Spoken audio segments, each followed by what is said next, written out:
Polynomial p of x is given by this. Use the remainder theorem to find the remainder when p is divided by x plus 1. Use the factor theorem to show that x minus 3 is a factor of p. Express p of x as the product of linear factors. Sketch the curve with equation here, stating the values of x where the curve meets the x-axis. So that's the problem then. Let's have a look at it. So, p of x equals that. Find the remainder when this is divided by x plus 1. So part A then, by the remainder theorem. P of minus 1, isn't it, we need? So put p minus 1 in, minus 1 cubed. Minus 4 times the minus 1 squared. Minus 3 times the minus 1 plus the 18 at the end equals minus 1 cubed is minus 1. This is 1 times minus 4 is minus 4. Minus times minus is a plus. 3 ones are 3 plus the 18. So we got minus 5 plus 3 is minus 2 plus 18. 18 take 2 is 16. Part B.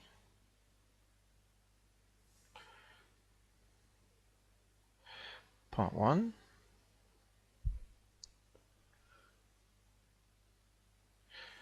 Show that x plus 3 is a factor of p of x. So here we need to work out p of minus 3 and show it equals 0, don't we, by the factor theorem? So put minus 3 in. Now we've got minus 3 cubed, minus 4 times minus 3 squared, minus 3 lots of, and then put minus 3 in here for the x plus the 18. So what do we get? 27 with a minus here. 9 times minus 4 is minus 36, plus 9, plus 18. Okay, so we get 3 cubed is minus 27. This is a minus. 4 nines are 36. Minus plus 9 plus 18. So is that what we wanted? Is a factor. X plus 3 is a factor. So maybe I've written that wrong there. Then let's have a look at the question. X minus 3, there we go. Let's just change the question then. So we needed p plus 3 here. So it's 3, because we didn't get 0, did we? So something must have been wrong. This is plus 27. This is 4 nines are 36 with a minus still. This is minus 9. And then we've got the plus 18 at the end, haven't we? So this is minus 9. So it helps to write down the question correctly, doesn't it? 27 minus 36 is minus 9, minus another 9 is minus 18, plus 18 equals 0, so that's fine. So the x minus 3 is a factor then.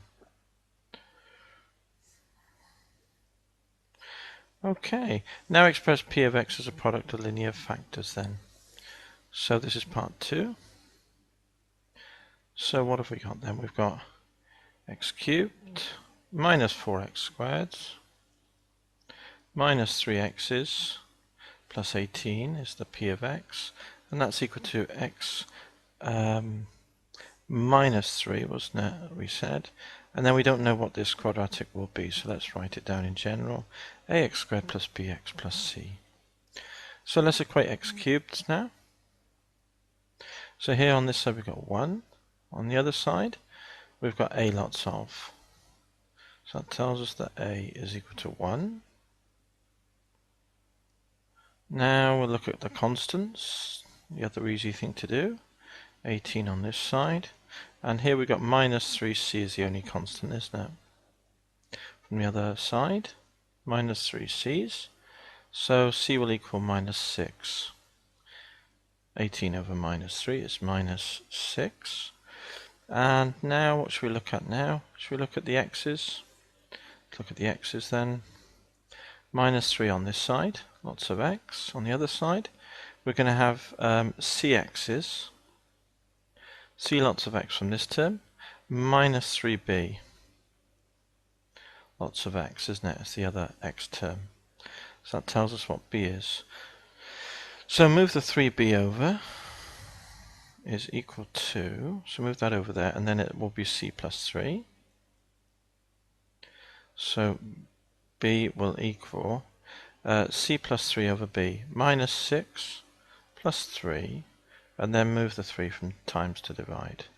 So b equals minus 1, isn't it? So there's our quadratic. So we've got then, looking at this now, we've got a, which is 1, x squared, plus b, minus 1 of x, plus c, which is minus 6. That's that part there. This is p of x, times the x minus 3, wasn't it, was the factor. That's what we got here, it is here. So this factorizes. I'll put it over here. It's not difficult to factorize. Is that 3 2's? It's got to be 3 2's. Because this is minus, the bigger one will be minus. This will be plus. Times x minus 3. So that's equal to then x plus 2. And then it's times x minus 3 squared. Okay, so that's good. Sketch this, stating the x values where y meets the x-axis. Okay, now we need to sketch. This is part C. Okay. Okay, so I'm just going to double check that x squared minus 3 plus 2 is minus x, and then we get minus 6. So everything seems fine, doesn't it? Now we want to do a sketch. So let's draw our axes as best we can. I've got this digital pen, so I'll do as good as I can. I'm going to use a dashed line for the function as usual. X and y. 0. Now it's a cubic, so a cubic will either go up, down and up, or down, up and down. These are the two characteristics of a cubic. So the roots are at minus 2 and at 3. They're the only two roots, so it has to go down, up and down. Okay, down, up and down. And that's how I think it will behave. So it's going to come down here. It's going to turn. Now when x is 0, if you look at it, you'll get 0 all the way through here, plus 18. Oh, so I've got it completely the wrong way round, sorry. So, because it's x cubed, positive x cubed, it's going to be this one, not that one, sorry. Because when x cubed is large negative, it will be negative. X is large positive, it will be positive. So that's the shape we want, that one there. So it's going to come up, down, up, down and up. So I think my guess would be that it's going to look like this. I think it's going to be a minimum because it's a repeated root.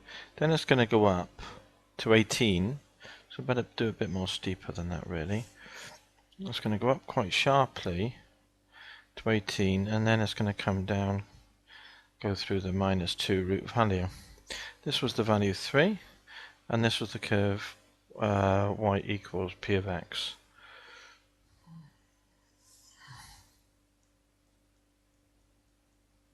Here.